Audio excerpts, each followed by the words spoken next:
Nanoose Bay's Brant Protasiewich says he hasn't slept for days as he tries to protect his herd of goats from a hungry cougar that's stalking his property.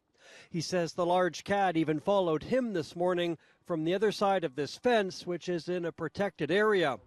Check News spoke to him twice this weekend, and he says the BC Conservation Officer Service isn't helping, so he's ready to shoot to kill if it comes on his property again.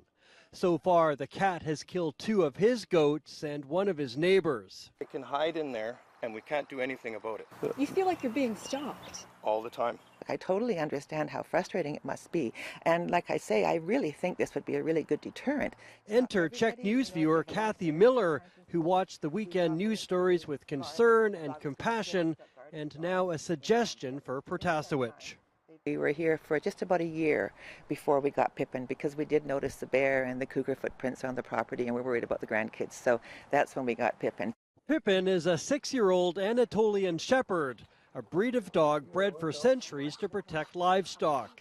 They only have ducks now, but used to have goats here on their Errington property and say there was never a problem with Pippin around.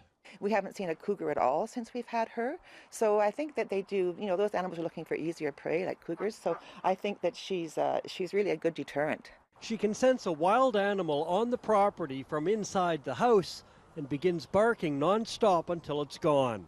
I've seen some bear scat, or I've seen some evidence of a bear around the perimeter. So she is, every time we say, oh, it's nothing, she's barking at nothing. It always turns out to be something.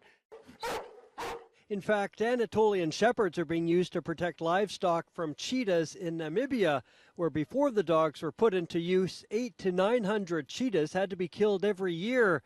After the dogs were brought in, 0 cheetahs have been killed because they're no longer harassing the livestock. I think it would really help, yeah. And like I say, not always Anatolians. There's other ones like Great Pyrenees are a very, very common livestock guardian. Words of advice for any livestock owner having problems with wild animals.